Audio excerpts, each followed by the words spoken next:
Karibu sana kwenye kliniki ya afya mapenzi na Dr. Paul Nelson Mwaipopo tokea Mwanza, na kuletea mada inayosema mpenzi anayeuliza kama anayajua vizuri mapenzi ya kitandani anapokuwa na wewe. Mtazamaji, katika ulimwengu huu ambapo mpenzi wako uliye naye ishatembea na wanaume wawili, watatu, wanne kabla yako, wanawake watatu, wanne kabla yako, kuna vitu ambavyo lazima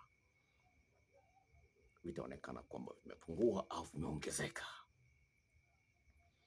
Sasa kila mtu angependa kujua kwamba kweli yeye anatosheleza au hatoshelezi. Hii ni hali ya kawaida ya mwanadamu, kama vile unavyoomba kazi, unafanyiwa interview, wanaangalia, je, utaweza hii kazi au vipi, wanafanya interview. Sasa kuna wengine sasa wenyewe wanataka wao ndio wanaofanya interview, anakuuliza mimi nayajua mapenzi ya kitandani au siyajui.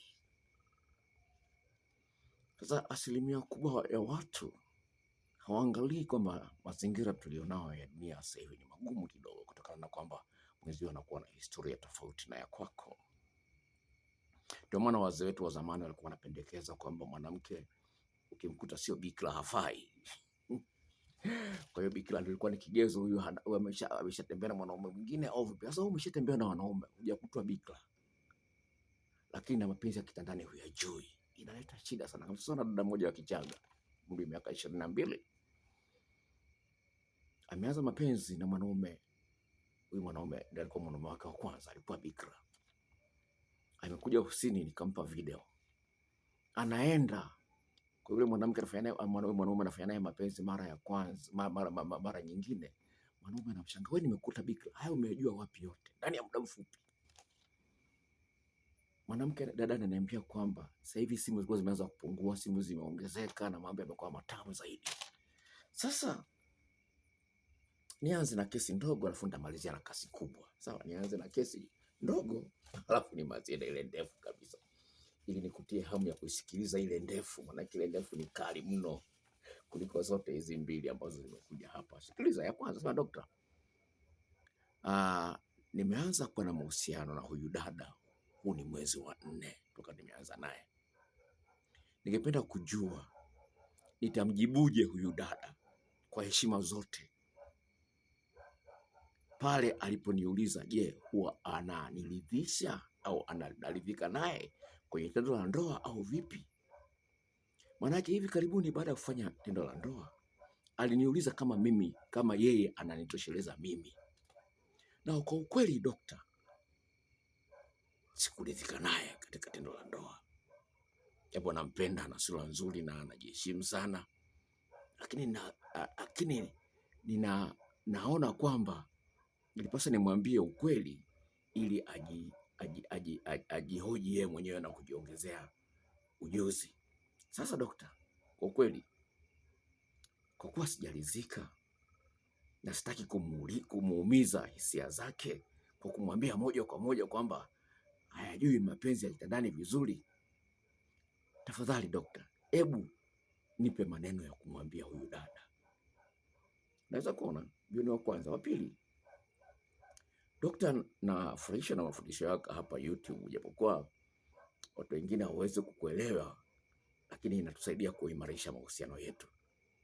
Mimi huwa napenda kutawala mchezo wa kitandani, yaani mimi ndio naongoza kama vile director kwenye movie. Sawa. Sasa kuna huyu msichana mpya ambaye nimeanza naye kufanya naye mapenzi hivi karibuni, ananisumbua, ananiuliza nimwambie mimi nataka nishikwe wapi, nifanyiwe nini ili nifurahi zaidi. Dokta, sijui nimwambieje na sijui anatafuta nini. Hebu naomba maneno dokta. Sasa mwanamke anapokuuliza umemwonaje kwenye tendo la ndoa kitandani, hivi unafikiria kwamba anatarajia nini? Mara nyingine inaweza katokea kwamba amekuona wewe unamfanyia mengi wakati yeye hakufanyii mengi. Hilo linaweza likawemo. Sawa?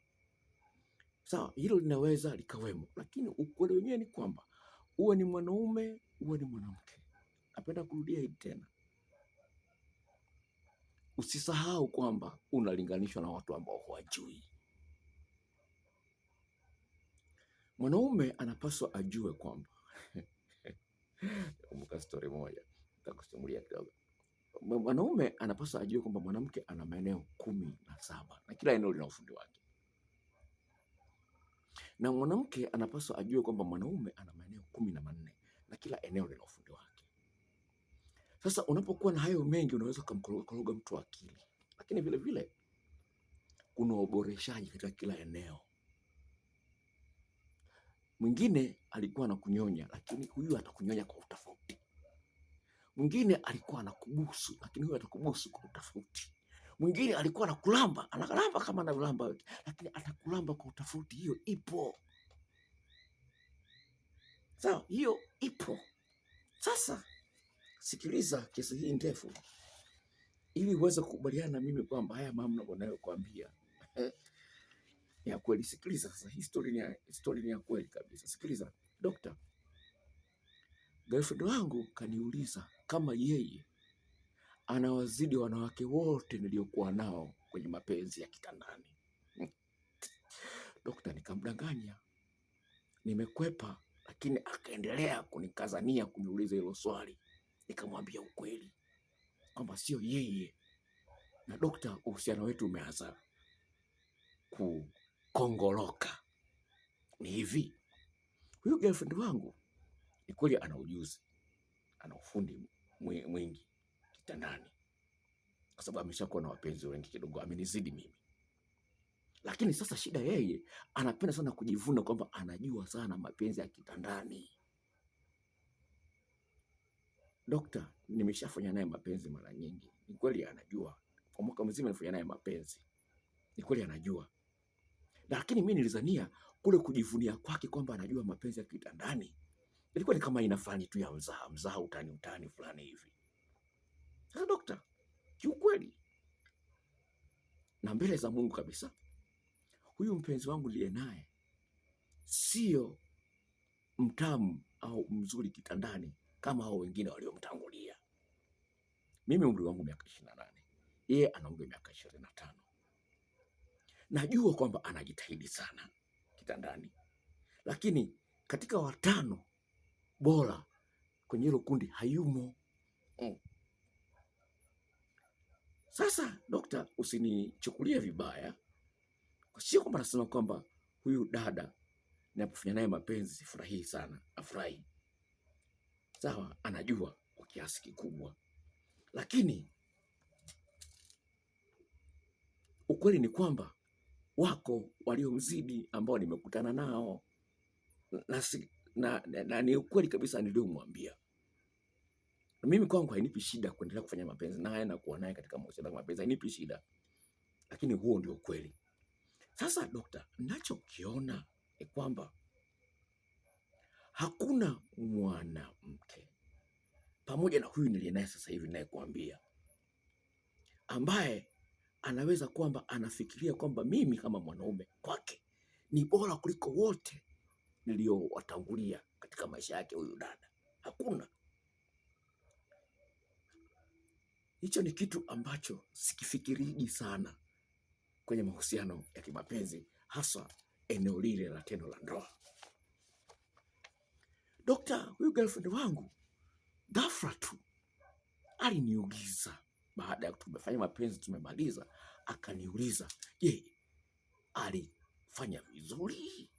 Nikamwambia kwamba ilikuwa ni nzuri tu.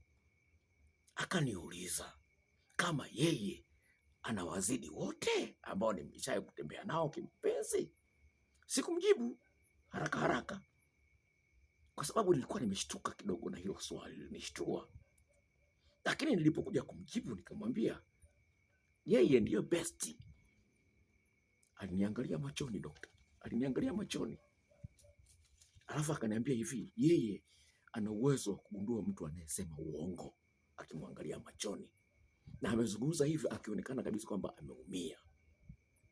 Dokta, nimejisikia vibaya. Nikamwambia bwana, wewe ndio umewazidi wengine wote. Lakini dokta hakuniamini, akasema anataka ukweli wote sasa hivi. Dokta, nimeona nayaona maumivu kwenye macho yake na hata kwenye sauti yake. Nikamwambia, bwana, hilo swali mimi sitaki kulijibu. Nikamwambia hilo swali sitaki kulijibu, kwa sababu daktari alikuwa anajisikia vibaya.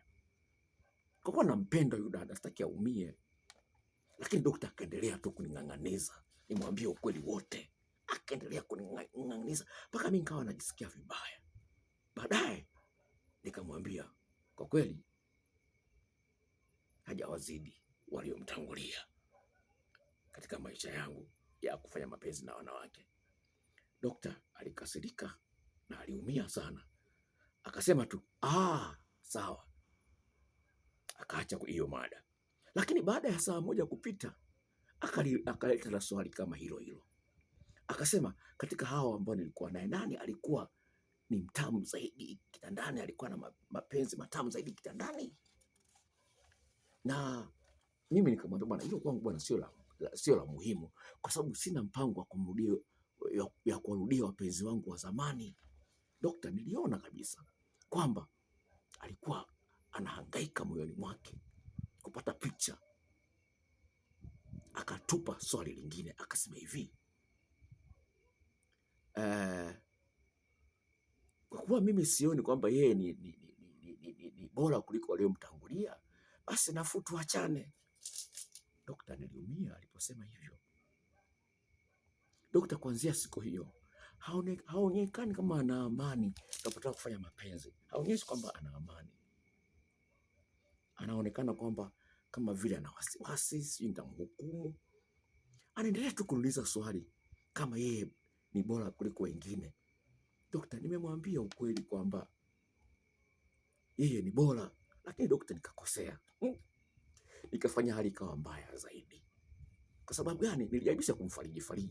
Nikamwambia hivi, mimi ni afadhali niwe na mtu ambaye hajui, ni afadhali niwe na mtu ambaye hajui mapenzi ya kitandani lakini nampenda, ana heshima, kuliko yule ambaye anajua mapenzi ya kitandani lakini ana tabia mbaya.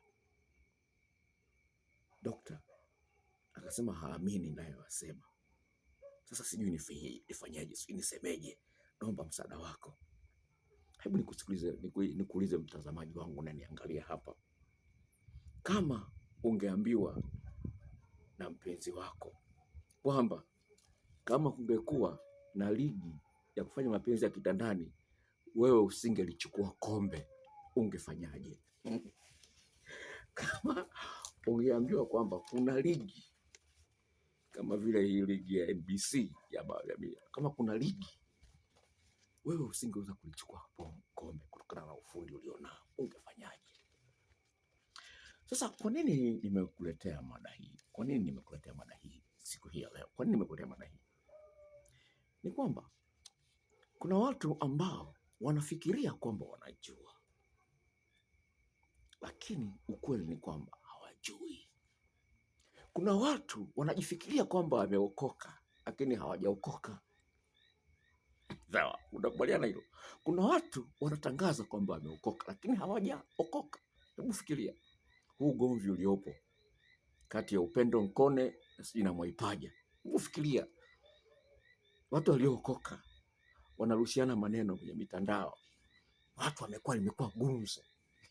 Sasa aliokoka ni yupi kati ya hao, Mwaipaja na huyu Nkone? Aliokoka ni yupi? Wote ni waimbaji wazuri wa nyimbo, wote ni waimbaji, lakini tayari roho wanayoionyesha sio ya Yesu, lakini wanaimba nyimbo za Yesu. Lakini wanaimba nyimbo za Yesu. Sasa naomba tusikilizane hapa, niyo mnaonipiga mawe. Mwanaume asiyejua maeneo 17 katika mwili wa mwanamke, na kila moja lina ufundi wake, yuko hatarini. Mwanamke asiyejua maeneo 14 katika mwili wa mwanaume, jinsi ya kuchezea kila moja, yuko hatarini. Kwa sababu huenda unavumiliwa, lakini mwenzio hajakuambia kwamba amekaribia kukuchoka. Na ndio hii inaopelekea mtu kuchepuka, kutafuta utamu ambao alishakutana nao miaka 3, 5 iliyopita kabla hajakuoa wewe, au kabla hamjaoana na wewe. Anakumbuka ule utamu, kwamba jinsi alivyopiga kelele, alikuwa anatoa miguno, anakumbuka. Lakini kwako hajawahi kutoa miguno hata mara moja. Lakini unaona ni sawa tu, iendelee hivyo hivyo. Anakumbuka huko nyuma mwanamke alikuwa anamnyonya korodani vizuri, anazilamba mpaka akafikiria huyu dada utafikia kibogoyo, kama dada moja alivyosifiwa na mchepuko wake.